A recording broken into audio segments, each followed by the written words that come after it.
لا تصاحب الا مؤمنا ولا یاکل طعمک الا تقی۔ تمام قسم کی حمد و ثنا، کبریائی اور بڑائی اس اللہ ذات واحد کے لیے لائق و زیبا ہے جو اس پوری کائنات کا پالنہار ہے۔ اس کے بعد درود و سلام نازل ہو امام الانبیاء پر خصوصاً اور عموماً تمام انبیاء پر، جن کی محنت، لگن اور جد و جہد سے ہم اور آپ دین اور صحیح تعلیمات سے روشناس ہوئے۔ میں نے خطبہ مسنونہ کے بعد ایک چھوٹی سی آیت کریمہ کی تلاوت کی ہے اور ایک چھوٹی سی حدیث کو آپ کے سامنے پڑھا۔ میرا موضوع ہے کہ ان کا جو کام ہے وہ اہل سیاست جانے، ان کا جو کام ہے وہ اہل سیاست جانے، میرا پیغام محبت ہے جہاں تک پہنچے۔ اسلام میں محبت، اخوت و بھائی چارے کی اہمیت کیا ہے، اس کے بارے میں چند احادیث کی روشنی میں کچھ باتیں آپ حضرات کے سامنے رکھ کر کوشش یہ ہوگی کہ سماج کے اندر کچھ معاشرے کی اصلاح ہم اور آپ اپنے اوپر اصلاحی کام کر سکیں، یہی کوشش ہے۔ اللہ رب العالمین نے بیان فرمایا سورہ قلم کے اندر، وَإِنَّكَ لَعَلَىٰ خُلُقٍ عَظِيمٍ، اے نبی آپ کا اخلاق بہت بلند ہے، آپ اخلاق کے بہت عظیم مرتبے پر فائز ہیں۔ ہم اور آپ نبی محترم صلی اللہ علیہ وسلم ہی کے امتی ہیں اور انہی کے نقش قدم پر چلنا رب العالمین نے ہم سب کو لازم قرار دیا ہے۔ تو جب نبی کا اخلاق اتنا بلند ہے تو ہمیں بھی نبی کے اخلاق تک پہنچنے کی کوشش کرنی چاہیے، یہ ہم سب کی ذمہ داری ہے، یہ دینی فریضہ ہے۔ اللہ رب العالمین نے ایک موقع پر اللہ کے نبی صلی اللہ علیہ وسلم نے بیان فرمایا، انی بعثت لأتمم مکارم الاخلاق، کہ میں بھیجا ہی اسی لیے گیا ہوں تاکہ اخلاق کے جتنے مکارم ہو سکتے ہیں، اخلاق کے جتنے درجات ہو سکتے ہیں، سب کو میں پورا کروں۔ تو اللہ کے نبی صلی اللہ علیہ وسلم کا اخلاق سوال کیا گیا کہ نبی کا اخلاق کیا تھا، پوچھا گیا اماں عائشہ سے غالباً کہ نبی کا اخلاق کیا تھا، تو اماں نے جواب دیا، کانا خلقہ القرآن، نبی کا اخلاق کیا تھا، یہ قرآن تھا۔ مطلب کیا ہے کہ قرآن کی جو تعلیمات ہیں نبی اس پر عمل کرتے تھے اور نبی کا یہی اخلاق تھا، نبی کا یہی کیا تھا، اخلاق تھا۔ اللہ کے نبی نے کہا، لا تصاحب الا مؤمنا، اے مسلمانوں تم دوستی کرو ایمانت دار سے، مومن سے، ایماندار شخص سے تم دوستی کرو۔ ولا یاکل طعمک الا تقی، تمہارا کھانا کون کھائے، پرہیزگار لوگ تمہارا کھانا کھائیں، اوباش، بدماش یا سماج کے لچے لفنگے لوگ نہیں۔ آپ کے ساتھ اٹھے بیٹھے کون، اس کا بھی معیار نبی محترم نے طے کر دیا کہ آپ کو اپنا اخلاق اگر اچھا کرنا ہے تو رہنا کس طرح کے لوگوں کے ساتھ ہے۔ لا تصاحب الا مؤمنا، یہ حدیث بھی بتلاتی ہے کہ ہم سماج میں کیسے بہترین سماج بنائیں اور اپنے اخلاق کو کیسے بہتر بنائیں، اس سمت یہ حدیث اشارہ کرتی ہے۔ پہلی حدیث جو میری خواہش ہے کہ آپ حضرات کے سامنے رکھوں، محبت کیسے پروان چڑھے، بہت مشہور روایت۔ حدیث کے راوی ابو ہریرہ رضی اللہ تعالیٰ عنہ، وہ روایت کرتے ہیں اللہ کے رسول صلی اللہ علیہ وسلم سے، کیا کہتے ہیں کہ ان رجلا زار اخا له فی قریۃ اخری، ایک شخص تھا جو اپنے کسی بھائی سے ملاقات کرنے جایا کرتا تھا، زیارت کرنے جایا کرتا تھا۔ ان رجلا زار اخا فی قریۃ اخری، دوسرے گاؤں دوسری بستی جایا کرتا تھا، زیارت کرنے جاتا تھا۔ فارصد اللہ له علی مدرجتہ ملکا، اللہ نے کیا کیا، ایک دن چورستے پر جس راستے سے گزر کر وہ شخص دوسری بستی میں اپنے فلاں بھائی سے ملاقات کرنے جاتا تھا، اللہ نے فرشتہ بیٹھا دیا۔ کیا بیٹھا دیا؟ فرشتہ۔ جب ہمیشہ کی طرح پھر وہ گزرا وہاں سے، فرشتے نے سوال کیا، نہ ترید، کہاں کا ارادہ ہے، کہاں جا رہے ہو؟ کہا اريد اخلی فی هذه القریہ، میرا ایک بھائی ہے اس سے ملنے جا رہا ہوں فلاں بستی میں۔ فرشتے نے سوال کیا، هل لك علیہ من نعمہ تربها، کیا تم نے اسے کچھ دے رکھا ہے جس کا وہ فائدہ اٹھا رہا ہے؟ کوئی سامان تمہارا اس کے پاس ہے، کچھ دے رکھا ہے، کچھ قرض وغیرہ دیا ہے، کوئی سامان ہے جس کا وہ فائدہ اٹھا رہا ہے، کچھ ایسا معاملہ ہے؟ کہا نہیں، غیرانی احببتہ فی اللہ عز وجل لا غیرانی، ایسا نہیں ہے، ایسی کوئی بات نہیں ہے، میں محض اللہ کی خاطر اس سے ملاقات کرنے جایا کرتا ہوں، صرف اللہ کی خاطر۔ فرشتے نے فوراً جواب دیا فإنی رسول اللہ الیک، مجھے اللہ نے بھیجا ہے تیرے پاس، اور اس پیغام کے ساتھ بھیجا ہے ان اللہ قد احبک کما احببتہ فی، اب اللہ بھی تجھ سے محبت کر رہا ہے کیونکہ تو اللہ کی خاطر فلاں سے محبت کرتا ہے۔ اب یہ حدیث دیکھیں، اس حدیث پر غور کریں کہ اللہ رب العالمین کی محبت دنیا میں مل سکتی ہے۔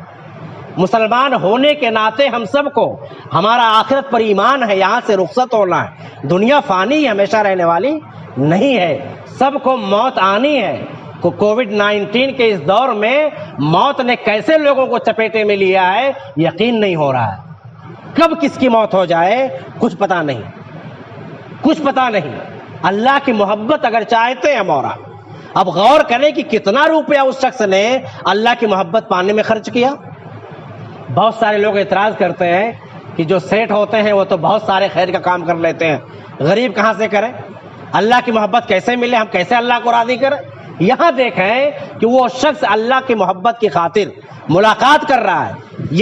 یہ حدیث بتلاتی ہے کہ سماجک بنی ہے، سماج میں جڑ کر رہی ہے، مل کر رہی ہے، جسے کہتے ہیں سوشل، سماجک بننا۔ اسلام نے سماجک بننے پر بہت زور دیا ہے، کہیں پر یہ نہیں کہا گیا کہ آپ جاؤ اکیلے کٹ جاؤ، مسجدوں میں بیٹھے رہو، جاؤ جنگلوں میں بیٹھ جاؤ، جاؤ شادی ہی مت کرو، یہ سب نہیں، سماج میں رہنا ہے اور سماج کے تمام چیزوں کو دیکھتے ہوئے سماج کے اندر آپ کو خیر اور بھلائی کے کام کرنے۔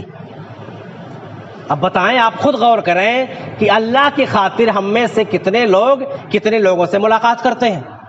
غور کریں اپنے اوپر، کسی کو نہیں دیکھنا، بغل میں کسی کو نہیں دیکھنا، مجھے دیکھنا اپنے آپ پر کہ میں اللہ کی خاطر کتنے لوگوں سے ملاقات کرتا ہوں۔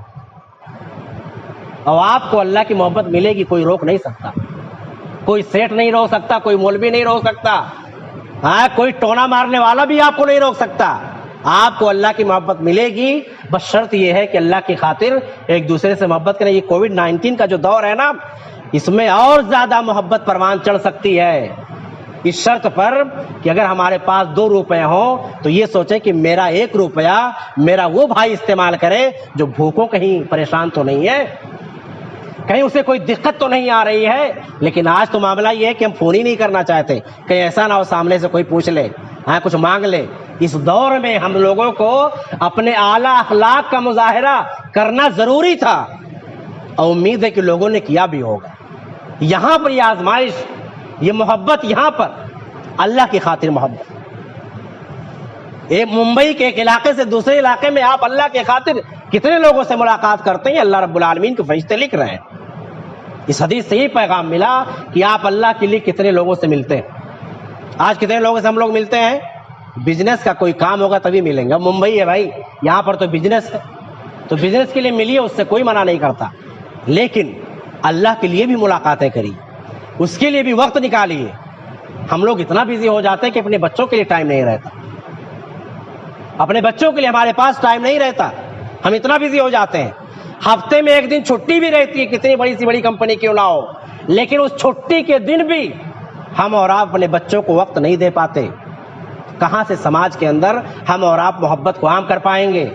اللہ رب العالمین نے دوسری حدیث میں بیان فرمایا، اللہ نے کہا، حدیث قدسی ہے، وجبت محبتی للمتحابین فیہ والمتجالسین فیہ والمتزاورین فیہ والمتبادلین فیہ۔ 4 قسم کے لوگوں کے بارے میں اللہ کا اعلان ہے کہ میری محبت ان چاروں کو ضرور ملے گی، ان 4 قسم کے لوگوں کو میری محبت واجب ہو گئی۔ کون ہے وہ 4 قسم کے لوگ؟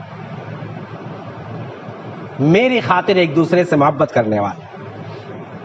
اور یہیں پر یہ چیز ثابت آتی ہے کہ جب تک آپ کے پاس دولت تھی لوگ بڑی محبت کرتے تھے، لیکن جو ہی دولت ختم ہوئی آپ کو کوئی پوچھنے والا اور پرسان حال نہیں ہے۔ ایسا ہے کہ نہیں سماج میں؟ اور اللہ کیا کہہ رہا ہے؟ ایک دوسرے کی خاطر، جو ایک دوسرے سے محبت اللہ کی خاطر کرتے ہیں ان کے اوپر اللہ کی محبت واجب ہو گئی، انہیں محبت مل گئی اللہ کی۔ کوئی نہیں روک پائے گا۔ دوسری قسم والمتجالسین فیہ، اپنا قیمتی وقت نکال کر ایک دوسرے کے ساتھ بیٹھتے ہوں۔ بیٹھنے کا مقصد کیا ہو سکتا ہے؟ دین کے بارے میں ڈسکس، تعلیم کے بارے میں ڈسکس، آخرت کی یاد دہانی کے بارے میں ڈسکس، ذکر و اذکار کے بارے میں ڈسکس، آپ کے روزمرہ کے مسائل کے بارے میں ڈسکس، آپ کو تکلیف کیا ہے، پریشانی کیا ہے، اس پر گفتگو۔ والمتجالسین فیہ، اللہ کی خاطر ایک دوسرے کے ساتھ بیٹھنا، ان پر بھی اللہ کی محبت واجب ہوگی۔ والمتزاورین فیہ، ایک دوسرے کی جو زیارت کیا کرتے ہیں وقتاً فوقتاً، ایک دوسرے سے ملاقاتیں کیا کرتے ہیں جو وقتاً فوقتاً، ان کے اوپر بھی اللہ کی محبت واجب ہو گئی۔ پہلی حدیث جو میں نے بیان کی ہے وہ کیا تھی؟ یہی زیارت کی، یہی زیارت، ایک دوسرے سے ملاقاتیں کرنا، ایک دوسرے سے ملنا۔ ایسا نہ ہو کہ ہم اور آپ دھنا سیٹ بن کر بیٹھے رہیں اور سوچیں کہ سامنے والا مجھ سے ملاقات کرنے آئے گا۔ اللہ کے نبی سے زیادہ امیر کوئی ہو سکتا ہے؟ کیا کہا تھا فرشتے نے؟ نبی اگر کہیں ہاں تو اونٹ پہاڑ سونا بن کر آپ کے پیچھے چلے۔ ہاں، فرشتے نے کہا اگر حکم دے، یہ طائف والے یہ پتھروں سے آپ کو مار کر لہولان کیے ہیں نا، انہیں پہاڑیوں کے بیچ میں رکھ کر پیس دیا جائے گا۔ ابھی آپ اشارہ تو کریں۔ نبی محترم صلی اللہ علیہ وسلم، نبی کا اخلاق اور نبی کا کردار، نبی کی سیرت ہم پڑھتے تو ضرور ہیں، لیکن اپنے اندر اسے اتارے کب؟ ہمارے پاس موقع ہی نہیں ہے، ہمارے پاس ٹائم ہی نہیں۔ ایک دوسرے سے ملاقات کرنا، کہیں پر اللہ نے یہ نہیں کہا کہ سیٹھ سے غریب ملے، غریب سے سیٹھ ملے، کہیں نہیں۔ ایک دوسرے سے ملنا، ایک دوسرے سے ملنا۔ اور دولت کب ختم ہو جائے؟ ابھی یہ خبر پڑھ رہا تھا 2011 میں کون بنے گا کروڑ پتی میں 5 کروڑ روپیہ کمایا ایک شخص، اس کی خبر آ جائے، کہہ رہا کہ میرے پیسے ایسے اڑے کہ 2016 تک میری حالت بدترین ہو گئی۔ 5 کروڑ یعنی 500 لاکھ روپیہ اس کے پاس، انڈیا کی بات کر رہا ہوں، ایک انجینئر تھا۔ 500 لاکھ روپیہ 2011 2016 4 سال، 5 سال مان لیجیے، 5 سال کے اندر اس کی 500 لاکھ کہاں چلے گئے کچھ پتہ نہیں۔ یہ حالت ہے۔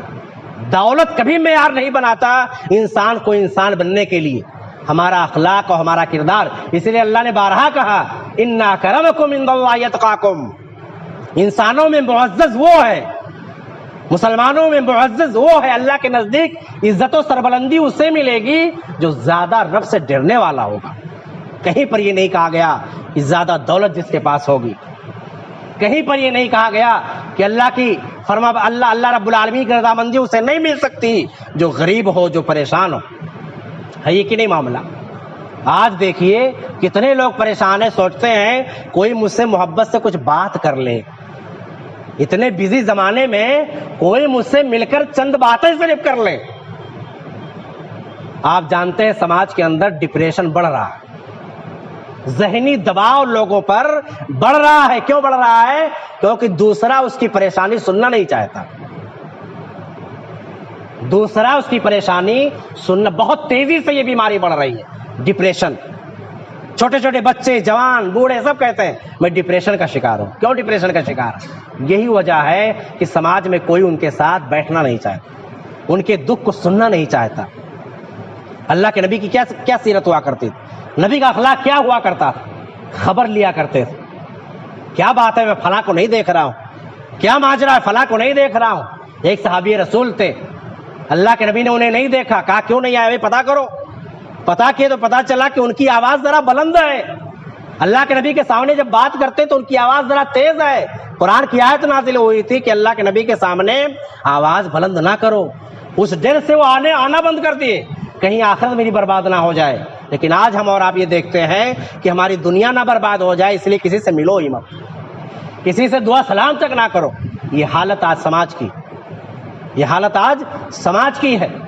حدیث میں اللہ کے نبی نے دوسری حدیث قدسی میں اللہ نے جو بات کی، چوتھی بات والمتبادلین فیہ، ایک دوسرے پر خرچ کرنا، ایک دوسرے پر خرچ کرنا ضرورت کے تحت۔ یہ سب سماج کی چیزیں ہیں، یہ معاشرے کو بہتر بنانے اور سماج اور معاشرے کو اچھا راستہ دکھلانے کے طریقے ہوا کرتے ہیں کہ خرچ کریں۔ کب کس کو ضرورت پڑ جائے کچھ پتہ نہیں، کب کس کو ایمرجنسی پڑ جائے کچھ پتہ نہیں۔ اس لیے اللہ رب العالمین نے کہا کہ میری خاطر جو ایک دوسرے پر خرچ کرتے ہیں ان کو بھی میری محبت ضرور ملے گی. اب اس سے سوچیں کہ کیا آج سماج کے اندر ہم اور آپ اسے مان رہے ہیں, اس کو اپنائے ہوئے ہیں؟ ایک اور حدیث ہے, آخرت کے دن کامیابی کا ذریعہ یہی چیز بنے گی, یہی محبت, ایک دوسرے سے آپسی محبت. 7 قسم کے لوگوں کو اللہ تعالیٰ عرش کا سایہ عطا فرمائے گا, سب کو پتا ہے. اس میں 2 ایسے لوگ ہوں گے, رجلان تحابا فی اللہ اجتمع علیہ وتفرقا, جو اللہ کی خاطر ایک دوسرے سے دوستی کیے, اور اگر ان کے درمیان دشمنی ہوئی تو کس بات کی دشمنی ہوئی؟ یار 20,000 روپیہ مانگا تھا, نہیں دیا, بس ختم. فلاں موقع پر چائے نہیں پلایا, ختم. فلاں شادی کے موقع پر اس نے مجھے بلایا نہیں, دوستی ختم. نہیں, اللہ کی خاطر دوستی اور اللہ ہی کی خاطر دشمنی. دنیاوی چاہو منصب, لالچ, یہ تمام چیزیں بیچ میں نہیں آنی چاہیے. وہ مشہور واقعہ حضرت علی رضی اللہ تعالیٰ عنہ کا کیا تھا؟ جنگ کرنے گئے, لڑ رہے تھے, سامنے سے دشمن نے منہ پر تھوک دیا. کیا کر دیا؟ منہ پہ تھوک دیا. حضرت علی اس پر وار کرنا چھوڑ دیے. لوگ حیران, آخر کیوں؟ غالباً حضرت علی کا واقعہ. کہا کہ میں اس لیے دوبارہ اس پر حملہ نہیں کیا کہ میرا ذاتی مسئلہ شامل نہ ہو گیا ہو, کہ میرے منہ پہ تھوکا, میرے منہ پہ. آج جیسے ہوتا ہے, مجھے ٹھیس پہنچایا, میری عزت کو ٹھیس پہنچایا, مجھے برا کہہ دیا, مجھے سلام نہیں کیا. آج یہ معاملہ چل رہا ہے. تو اپنی ذات کے لیے کوئی چیز ہو, یہ صحیح نہیں ہے. اللہ کی خاطر ہونی چاہیے وہ چیز. اللہ کی خاطر دوستی, اللہ کی خاطر دشمنی. اللہ کی خاطر دوستی اور اللہ کی خاطر دشمنی. اب بتائیے کہ اللہ رب العالمین کی جو تعلیمات, اب اسے ہم لوگ فروغ کیسے دیں, کیسے بڑھیں گے یہ چیزیں؟ اب آپ حیران ہوں گے کہ یہی محبت آپس میں ایک دوسرے سے جنت میں داخلے کا بھی سبب بنتا ہے. لا تدخلون الجنہ حتی تؤمنوا ولا تؤمنوا حتی تحابوا. اللہ کے نبی نے کہا کہ تم مومن نہیں ہو سکتے, تم جنت میں داخل نہیں ہو سکتے یہاں تک کہ تم مومن بن جاؤ, اور تم مومن نہیں ہو سکتے یہاں تک کہ تم ایک دوسرے سے محبت کرنے لگ جاؤ. اور محبت کیسے بڑھے گی؟ اللہ کے نبی نے آگے کہا, ایک دوسرے سے کیا کرو؟ سلام کرو, سلام کرو ایک دوسرے سے. افشوا السلام بینکم, آپس میں سلام کو عام کرو. اس سے کیا ہوگا؟ محبت بڑھے گی. محبت بڑھے گی تو ایمان تمہارا مضبوط ہوگا. ایمان مضبوط ہوگا تو کہاں جاؤ گے؟ جنت. تو پہلا طریقہ ہمیں اپنانا ہے سماج میں محبت بڑھانے کا کہ سلام کو عام کرنا ہے, سلام کو حقیر نہ جانے. اللہ کے نبی نے بیان فرمایا, لا تحقرن من المعروف شیئا, کبھی کسی بھلائی کو حقیر نہ سمجھنا, یہاں تک کہ اپنے بھائی سے ملنا تو مسکراتے ہوئے چہرے سے ملنا, مسکراتے ہوئے چہرے سے ملنا. اپنائیت کا اظہار کرنا, اسے بھی معمولی نہ سمجھنا. دوسری چیز, ایک دوسرے کو ہدیہ دیں, ایک دوسرے کو تحابو, ایک دوسرے کو ہدیہ دیں. اس سے کیا ہوگا؟ ایک دوسرے کی محبت بڑھے گی. اب ہدیہ کچھ بھی ہو سکتا ہے, ضروری نہیں کہ بہت وی آئی پی چیز ملے گی تبھی محبت بڑھے گی. نہیں, اللہ کے نبی نے ارشاد فرمایا کہ یا نساء المسلمات, اے مسلمان عورتوں, اگر تمہاری پڑوسن تمہیں بکری کا کھر بنا کر دے تو اسے بھی تم حقیر نہ جانو. اس کے پاس جو میسر تھا اس نے آپ کو دیا, اسے خوش دلی سے قبول کریں. ایک دوسرے کو ہدیہ دیں, ایک دوسرے کے لیے دعائیں کرنا. اللہ کے نبی نے ارشاد فرمایا, ما من عبد المسلمین, مسلمانوں میں کوئی بھی مسلمان جب وہ اپنے کسی بھائی کے لیے اس کے غیب میں, اس کے غیر موجودگی میں اس کے لیے دعا کرتا ہے تو فرشتے کیا کہتے ہیں؟ وَلَكَ بِمِثْلٍ, تمہیں بھی یہی ملے. یعنی ہم تو اپنے بھائی کے لیے دعا کر رہے ہیں, اور ہمارے لیے کون دعا کر رہا ہے؟ کون کر رہا ہے؟ فرشتے. فرشتے ہمارے لیے دعا کر رہے ہیں. تو غیب کی حالت میں ایک دوسرے کے لیے دعا کریں. چوتھی چیز, جب کسی سے آپ محبت کریں تو محبت کا اظہار کریں. اذا حب الرجل اخاه فليخبره انه يحبه, کہ جب بھی کوئی انسان کسی سے محبت کرے تو اسے بتلا دے, اسے واضح کر دے, تاکہ اس کے سامنے اس کی نظر میں آپ کی حیثیت مضبوط ہو سکے, تاکہ وہ سمجھ سکے کہ واقعی آپ اس سے محبت کرتے. اس کا اظہار ہونا چاہیے. اس کو ہم لوگ چاپلوسی میں نہیں ڈال سکتے. اب چاپلوس انسان کتنا بھی چاپلوسی کرے گا ایک دن کھل جائے گا، سمجھ رہے ہیں؟ لیکن اگر آپ مخلص ہیں، خلوص آپ کے دل میں ہے، تو آپ سامنے والے کو بتا دیں، اس سے کیا ہوتا ہے؟ رابطہ مضبوط ہوتا ہے، رابطہ کیا ہوتا ہے؟ مضبوط ہوتا ہے۔ اور اس کے علاوہ بہت ساری چیزیں ہیں جو سماج اور معاشرے کے اندر ہم اور آپ دیکھتے بھی ہیں کہ کن چیزوں سے محبت بڑھے گی اور کن چیزوں سے محبت کم ہوتی ہے۔ ان تمام چیزوں کو ہم سب کو بروئے کار لانا چاہیے تاکہ سماج اور معاشرہ اور خود ہم لوگ خوشی سے، اچھائی کے ساتھ اس فانی دنیا میں جتنا بھی دن رہنا ہے اچھے سے رہ سکے۔ اللہ سے دعا کہ اللہ تعالیٰ ہم تمام مسلمانوں کو ان چیزوں پر عمل کرنے کی توفیق عطا فرمائے۔ اے اللہ یہ کووڈ-19 جیسی بیماری کو الہ تو جلد ختم کر دے۔ اے اللہ ہم تمام مسلمانوں کی پریشانیوں کو دور فرما دے۔ اے اللہ جتنے لوگ اس دنیا سے جا چکے ہیں ان کی قبر کو نور سے منور کر دے، انہیں جنت الفردوس میں اعلیٰ مقام عطا فرما۔ آمین۔ وآخر دعوانا الحمدللہ رب العالمین۔